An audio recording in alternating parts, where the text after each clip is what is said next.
Hello, everyone, and welcome back to Embrace and Evolve with Cassie. I'm your host, Cassie, empowerment and grief coach. Thank you for being here, whether this is your first episode or you've been following me for a while or since season one. I'm glad that you have tuned in. So today's episode is called Grieving While Living: How to Function Through the Fog. Because let's be real, grief doesn't stop just because life keeps moving. You still have to go to work, you still have to pay bills, people need you, your daily routines, going to children games, the deadline don't wait. And all the while, your heart is still broken. So, how do you show up for life when grief makes it hard to even get out of bed or just to do anything, even to go exercise, to go walk, to log in to work? It's just hard some days. So, let's talk about what that really looks like and how to move forward without guilt. Grief doesn't just hit once and then disappear, it lingers. It weaves itself into your routine. You can be in the middle of a meeting and memory hits you out of nowhere. You can laugh at a joke, and seconds later, you feel ache of an absence. You can be surrounded by people and still feel painfully alone, even in the middle of conversations. A memory come up. I remember a time I was having a conversation with a friend, and we was just talking, and all of a sudden I started talking about my brother. And she asked and said, how did we get on this conversation? And honestly, I don't know. It was in the middle of a conversation because I was thinking about my brother and something he had done. And all of a sudden, I just started talking about my brother, the good times, the bad time, but yet I was still grieving. It was in the middle of conversation. And that's the fog we're talking about, the in between space where you're functioning but not fully present. And if that's you right now, I want you to know you're not doing anything wrong. You're surviving, and that takes courage. Let's talk about the pressure to be normal at work while grieving. Sometimes at work, you're expected to smile. At customers, you expect to have this professional demeanor, professional voice, meet deadlines, lead meetings, but inside you're trying not to fall apart. And I remember those days. There might be days when you're mentally checked out, tasks take longer, focus is hard, your energy is low, and the worst part, people might not understand. There's people might not understand how you're feeling. Sometimes we can fake a smile, we can fake like we're doing okay, but we're not.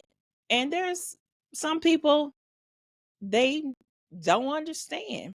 You might hear things like, it's been a while, or you seem better now. But grief doesn't follow a timeline, right? So give yourself permission to ask for what you need. Take a mental health day when possible. You also need to be honest with your supervisor if you trust them. So if you have a supervisor that you can trust, just let them know, like, today is not the day. I'm having a moment. I'm still grieving. There are supervisors that out there that have compassion. Sometimes, you need to take that day off, and they know, like, well, she's not performing like she usually do. Let me check and see what's going on. You do have supervisors that would do that. Also, create a small system to help you stay on track. A checklist, timers, maybe routines. You're not lazy, you're just grieving. There's days like you clock in on Monday, maybe on a Tuesday, and sometimes you just don't feel like working. Like, you just in that space of grieving, and sometimes you might not even meet your number or even feel like doing anything, your task. So grief also changes how you show up in relationships, right? So you might not have the same energy for conversations, events, or even texting back. Maybe you might feel disconnected from your partner, maybe your friends, or sometimes your family. Or you may find yourself clinging tighter to certain people because you're afraid of more loss. Let people know what you need. Let them know, even if it's just space. Sometimes you just need space just to clear your mind, just to be at peace. Because sometimes you just want to be left alone. Because sometimes when friends do call you, you don't feel like talking, or family members call, you just don't feel like talking. Sometimes you just need space to yourself. You don't owe anyone an explanation for your healing. And if someone doesn't respect your grief, that says more about them than it does about you. Remember, you are allowed to protect your peace. Let me say it again. You are allowed to protect your peace. Here are some simple ways to function through the fog of grief. Lower the bar. Give yourself grace. Some days getting out of bed is enough. And some of you asking, like, what is a fog? Fog can be like cloudiness. Your mind is like a cloud. You just going through a lot. You just have a lot on your mind, especially like when you're going through grief. It can be a fog. It can be confusion. It can be a lot. So stick to a routine. Even the smallest structure can anchor you. Prep your energy, not your schedule. Ask, what can I handle today? What can I handle today? Also, find quiet moments. Take 5 minutes to sit, maybe breathe, take a quick exercise, maybe cry. Let your body release. Listen to your body, listen to your mind, listen to your heart. Celebrate the small wins. I ate today. I went walking today. I showered today. I answered one email. I text my friend. That all counts. So you don't have to do it all. You just have to keep going at your own pace. So if you're grieving and trying to hold your life together, I see you. You are doing more than enough, even if it doesn't feel right. You don't feel like it. It doesn't feel like it. You're allowed to rest. You're allowed to say no. Boundaries. It's okay to set boundaries. It's okay to say no. It's okay to say, I am not okay. Grief is not a straight line, it's a cycle. And there will be days that feel like a setback. That's okay. Progress in grief doesn't always look smiling. It looks like showing up anyway. So be proud of yourself for just being here. So today's journal prompt, what I want you to write and ask question, what part of my life feels the heaviest right now? And what do I need to lighten it up? Again, what part of my life feels the heaviest right now? And what do I need to lighten up? Once you write that down, write this affirmation. Even in the fog, I am finding my way.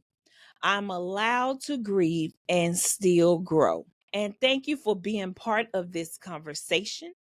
If today's episodes reminded you to give yourself grace, please share it with someone who might need the same. Share this episode, and you can reach me at any time. You can reach me at embrace and evolve 25 at gmail.com, and be sure to visit cassified.shop to grab your copy of your grief journal, My Heart Forgot to Tell You, or my workbook, The Healing Pages, Navigating Your Grief Journey. You're not broken. You're not behind. You're grieving and still growing. You're still growing. And next week episode is one I know many of us need, which is when faith meets grief. Trusting God through the pain. We're having a faith based conversation on how grief can shake or even strengthen your connection with God. Hallelujah. I'm so excited to talk about this episode. So, whether you feel distance, whether you feel angry or unsure of what to believe anymore, this episode will meet you right where you are. Until then, be gentle with yourself. You are evolving, even in the fog, even in the cloudiness. And every step you take is a part of your healing. I'll see you next time on Embrace and Evolve with Cassie. Have a good day.